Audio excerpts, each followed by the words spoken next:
Hello everyone, कैसे हो? सब बढ़िया, मज़े में।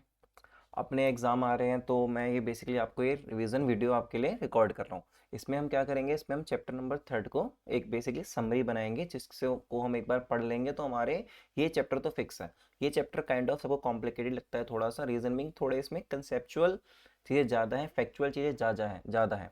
लोग क्या करते हैं, इसको रटना चाहते हैं, रट के कोई फ़ायदा है नहीं, तो फटाफट बिना किसी टाइम पास के अपन स्टार्ट करते हैं, क्योंकि ऑब्वियस सी बात है, टाइम की थोड़ी लिमिटेशन है। चलो, पहला कंसेप्ट है that is fundamental assumption of accounting. ये बहुत पूछा जाता है बच्चों, फंडामेंटल एजम्पशन ऑफ अकाउंटिंग ये क्या होता है? What is the meaning of fundamental assumption of accounting? सबसे सिंपल बात यार, देखो, जब भी कोई भी अकाउंटेंट, जब भी कोई भी बिजनेसमैन अगर accountancy accounts books of accounts maintain करता है, बुक्स ऑफ अकाउंट्स मेंटेन करता है, तो उसको कुछ रूल्स, कुछ एजम्पशन फॉलो करनी पड़ती हैं।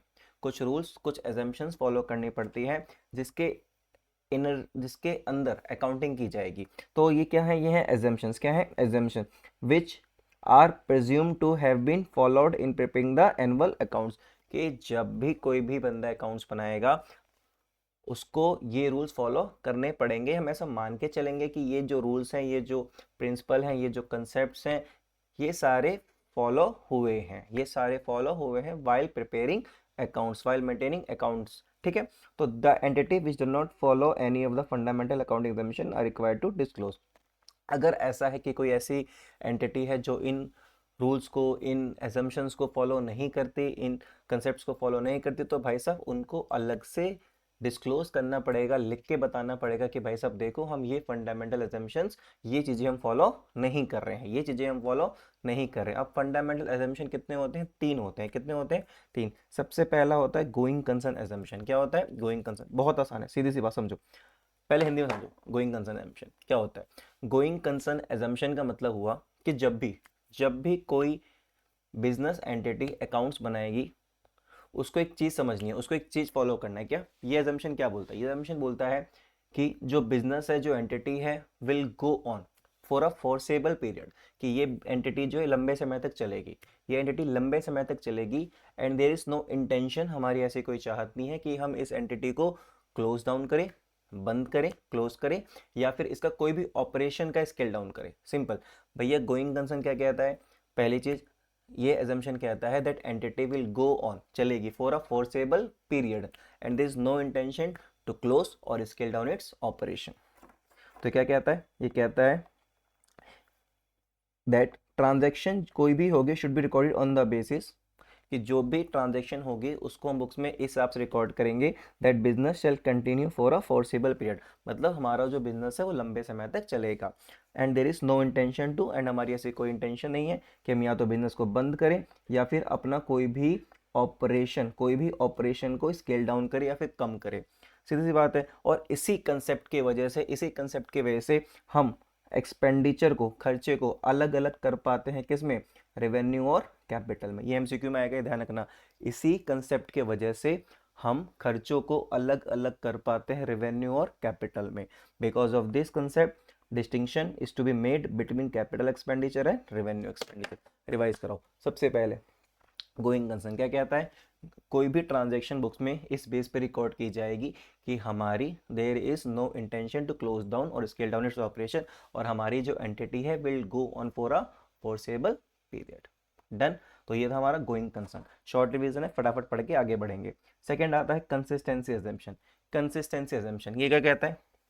मान के चलो हमारे पास अकाउंटिंग प्रैक्टिस है मोर देन वन, कि हमारे पास कोई मेथड है जो एक से ज़्यादा है, जैसे डेप्रिशिएशन की मेथड है, एसएलएम और डब्ल्यूडीवी। हमारे पास मोर देन अकाउंटिंग प्रैक्टिस है, more than one accounting practice है। हमने इसको सेलेक्ट कर लिया, इसको अप्लाइड कर लिया, हमने इस मेथड को सिलेक्ट कर लिया, अप्लाइड कर लिया। अब हमें इसी मेथड को सेलेक्ट और अप्लाइड करना है कंसिस्टेंटली ईयर आफ्टर ईयर। मतलब अगर हमारे पास कोई अकाउंटिंग प्रैक्टिस है, कोई अकाउंटिंग मेथड है, हमने उसको एक बार सेलेक्ट कर लिया, उसको एक बार अडॉप्ट कर लिया, अप्लाइड कर लिया, यूज़ कर लिया, अब हमें उसी अकाउंटिंग प्रोसीजर को बार बार ईयर आफ्टर ईयर यूज़ करना है। इसको बोलते हैं consistency assumption. Now question comes here, भैया क्या इस चीज़ को हम कभी चेंज नहीं कर सकते? क्या हम ये जो मेथड है हम इसको कभी चेंज नहीं कर सकते? बेटा नहीं। बट अगर ये तीन केस है तो आप इसको चेंज कर सकते हो। कौन से तीन केस? पहला, ऐसा चेंज करने को कौन बोले? लॉ। कौन बोले? लॉ। चेंज करने को एएस बोले, अकाउंटिंग स्टैंडर्ड कह रहा है कि नहीं भैया चेंज कर दो ये मेथड, या फिर इस चेंज से हमारी जो फाइनेंशियल स्टेटमेंट की प्रेजेंटेशन है वो मोर मीनिंगफुल हो रही है, मोर मीनिंगफुल हो रही है, मोर बेटर हो रही है, प्रेजेंटेशन मोर बेटर हो रही है। तो सीधी सी बात, कंसिस्टेंसी में अपने को क्या याद रखना है, कंसिस्टेंसी में अपने को सिंपल सी बात याद रखनी है कि अगर मेरे पास एक अकाउंटिंग प्रैक्टिस है, एक से ज़्यादा, मैंने एक को अप्लाई कर लिया, अब मुझे उसी अकाउंटिंग प्रैक्टिस को अप्लाई करना है ईयर आफ्टर ईयर, मैं उसको चेंज नहीं कर सकता। हाँ, अगर ये 3 केस है तो शायद मैं चेंज कर लूँ। वो 3 केस क्या है, पहला चेंज करने को कौन बोले, law, change required by law, change required by AS accounting standard, या फिर this change leads to better presentation of accounting या फिर फाइनेंशियल इंफॉर्मेशन। चलो, कंसिस्टेंसी एजम्पशन, अकाउंटिंग प्रैक्टिस अगर आपके पास है, आपने एक बार सेलेक्ट कर ली और आपने एक बार अडॉप्ट कर लिया, accounting practice one selected and adopted, अब आपको उसको अप्लाई करना पड़ेगा year after year consistently, year after year consistently. The accounting practice में भी चेंज, क्या इसको चेंज कर सकते हो अगर 3 केस है, 3 केस कौन से, रिक्वायर्ड बाय लॉ है, रिक्वायर्ड बाय अकाउंटिंग स्टैंडर्ड है, रिक्वायर्ड बाय लॉ है, required by accounting standard as, या फिर इस चेंज से हमारा जो प्रेजेंटेशन हो रहा है वो मोर मीनिंगफुल हो रहा है, इस चेंज से हमारा प्रेजेंटेशन मोर मीनिंगफुल हो रहा है। तो 3 चीज़ याद रखनी है, पहला फंडामेंटल एम्बिशन गोइंग कंसर्न, दूसरा consistency, now comes the third point, actual assumption. Actual assumption ये क्या बोलता है, पहले पढ़ते हैं। According to the actual assumption, a transaction is recorded in the books of account at the time it is entered into and not when the settlement takes place.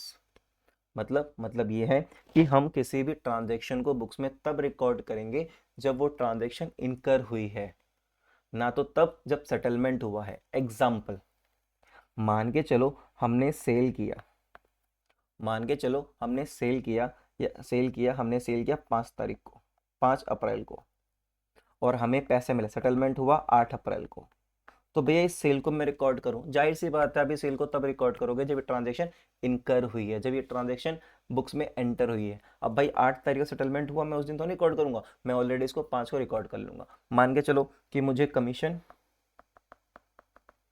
Earn हो गया, earn मतलब कि भाई मैंने कमीशन कमा लिया, मैंने अपना काम कर दिया, और ये हुआ 2 तारीख को, और मुझे कमीशन मिला 10 तारीख को, तो मैं रिकॉर्ड कब करूँ, सेटलमेंट डेट पे नहीं, जब ट्रांजैक्शन एंटर हुई इनटू बुक्स, जब ट्रांजैक्शन एंटर इनटू हुई, जब ट्रांजैक्शन इनकर हुई। तो सीधी सी बात है, 3 एजम्पशन, 3 एजम्पशन कौन कौन से, पहला एजम्पशन कंसिस्टेंसी, दूसरा गोइंग कंसर्न, तीसरा एक्यूरल। चलो, ये छोटी सी 5-10 मिनट की वीडियो आराम से देखना, रिवाइज करना मल्टीपल टाइम्स, उसके बाद आते हैं सेकंड पार्ट पे।